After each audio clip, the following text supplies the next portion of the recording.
नामपल्ली की जिंदा दिल अवाम, सलाम करता हूं आपकी मौजूदगी को। अजीब रस्म है चारागरों की महफिल में, अजीब रस्म है चारागरों की महफिल में, लगा के जख्म नमक से मसाज करते हैं। गरीबे शहर तरसता है एक निवाले को, अमीरे शहर के कुत्ते भी राज करते हैं। नामपल्ली वालों, पहली बार आपके दयारे मोहब्बत में हाजिर हुआ हूं, आपका शुक्रिया अदा करने आया हूं और इस दिलेर मर्द इंसान का शुक्रिया अदा करने आया हूं जिसका नाम फिरोज खान है। वो शुक्रिया अपनी तरफ से नहीं अदा कर रहा हूं, मैं वो शुक्रिया जबलपुर, बुरहानपुर, राजस्थान की आवाम की तरफ से कर रहा हूं जहां अभी अभी इलेक्शन गुजरे हैं। जानते हो क्यों? ये तुम्हारी दमदारी है कि भाजपा की सुपारी लेकर के वहां जाकर के अकलियतों का वोट खराब करने वाले तुम्हारी गलियों में सुबह से शाम तक फिरते रह गए, वहां जाने का मौका नहीं मिला। ये तुम्हारी दमदारी है। नामपल्ली वालों, ये तुम्हारी वजह से हुआ है कि सुबह 7 बजे से लेकर के रात के 10 बजे तक इस चौराहे, उस चौराहे, उस चौराहे, मैं तो सोशल मीडिया में देख रहा था, फिर मैंने सोचा यार नामपल्ली में ऐसा रखा क्या है। बाद में फिर मुझे किसी ने बताया कि आका की जान तोते में अटकी है,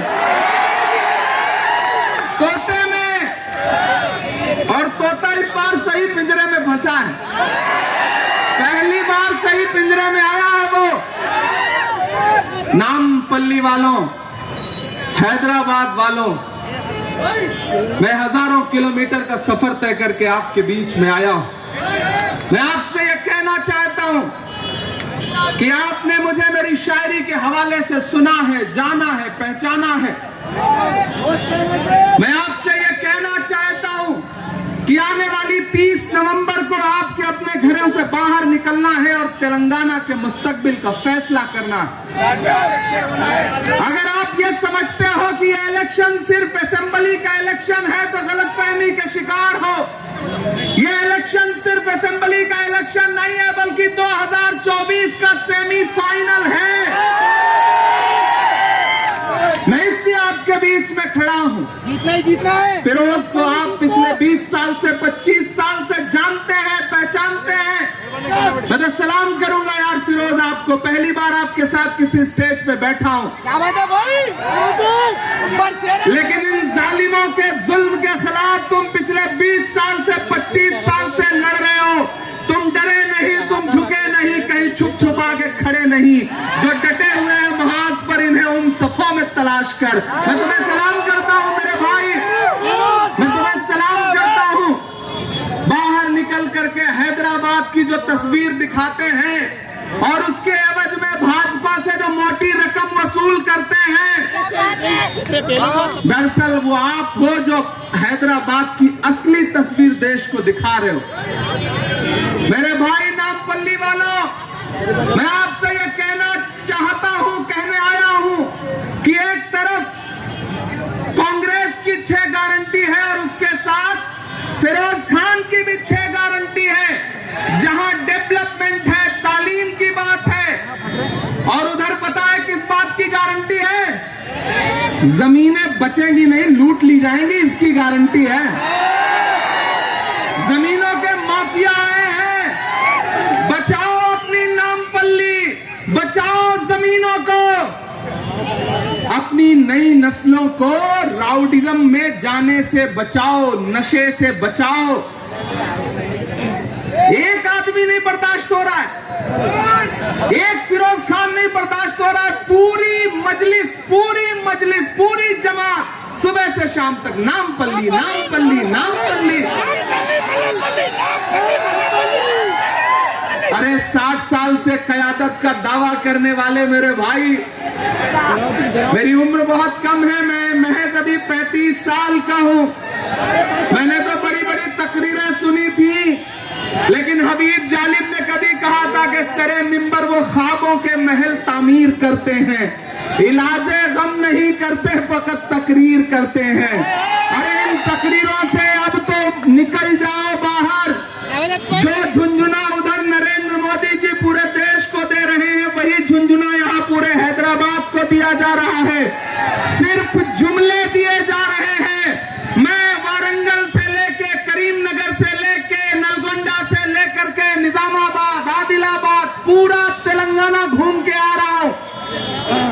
तेलंगाना में कांग्रेस की सरकार बनने जा रही है, कोई ताकत नहीं रोक पाएगी। आज मोदी जी आए हैं, उनका भी हमला कांग्रेस पे, बीआरएस का भी हमला कांग्रेस पे, एमआईएम का भी हमला कांग्रेस पे। कभी सोचा है कि तीनों के रिश्ते क्या हैं? कभी सोचा है? एक कहता है 15 मिनट,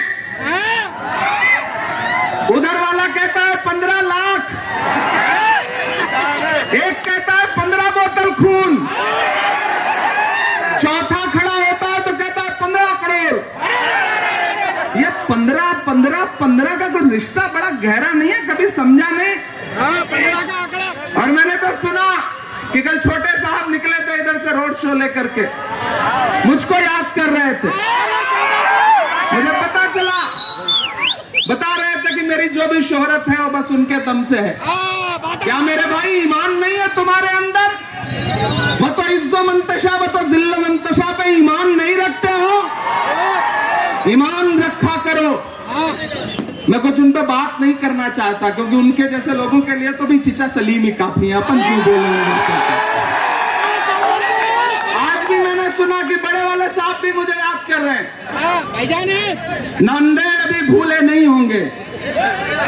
और मैं ये भी कहूंगा, मिराज साहब का एक शेर है कि ये हवेली से खंडर का रास्ता हो जाएगा। किसने सोचा था कि इतना फासला हो जाएगा? पुश्त पर घोड़े के रहने दो मेरा जख्मी बदन, मैं जमीन पर गिर गिरा तो जलजला आ जाएगा। मेरे भाई मुझे मत छेड़ो। जिन तकरीरों का कारोबार आप करते हो, मैं उसमें पीएचडी हूं, मैं उसी की कमाई खाता हूं। अल्लाह ने मुझे शायर बना के पैदा किया है, मुझे मत छेड़ो। मुझे छेड़ोगे तो हिंदुस्तान के हर शहर में बेनकाब करूंगा, हर शहर में, और हैदराबाद आके भी बेनकाब करूंगा। और कल को जब मेरा भाई फिरोज एमएलए बन जाएगा तो वो सिर्फ एक सीट का एमएलए नहीं होगा, वो 7 एमएलए, 6 एमएलए, 5 एमएलए जो होंगे उन पे सब पे भारी पड़ेगा, सब पे भारी पड़ेगा। मुझसे आज मीडिया के किसी साथी ने कहा कि इमरान साहब आप नामपल्ली जा रहे हैं, आपको पता है मजलिस के कितने विधायक हैं? मैंने कहा कितने हैं? बोले 7। मैंने कहा नहीं 8 हैं। बोले 8 कौन है? मैंने कहा राजा सिंह को भी उसी में जोड़ लो ना। 8 हैं, 8 विधायक हैं। पूरे मुल्क में क़यादत खड़ी करेंगे, लेकिन जहां दारुस्सलाम मौजूद है उस गोशा महल में राजा सिंह के खिलाफ कैंडिडेट नहीं देंगे। बताएंगे हिकमत अमली है। मैं तो ख्वाजा बिलाल बैठा है, इसको सैल्यूट करूंगा। इसने मार दिया ठोकर, कह दिया कि छोड़ो, नहीं मानते। अगर राजा सिंह के खिलाफ लड़ाना हो तो लड़ाओ, वरना छोड़ दे रहा हूं। छोड़ दिया इसने।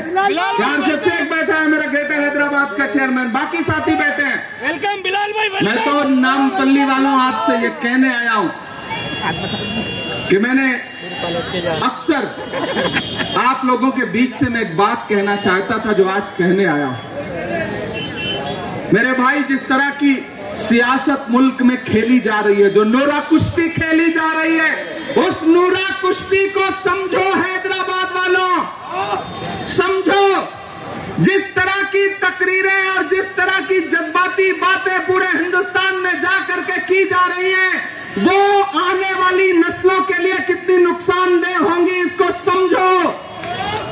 ये खेल है, ये साजिश है। आपसे मेरी एक शिकायत है, आपने आजाद छोड़ दिया, इसलिए बिहार जाकर के, अभी राजस्थान जाकर के, जहां न कोई कैडर है न कोई मतलब है, वहां भी जाके कैंडिडेट देना है। गोशा महल जाके प्रचार नहीं करेंगे, जाएंगे हवा महल में प्रचार करेंगे। राजस्थान में, जयपुर में मैं इसलिए नामपल्ली वालों को कहना चाहता हूं कि जो आपने उन्हें आजाद छोड़ दिया।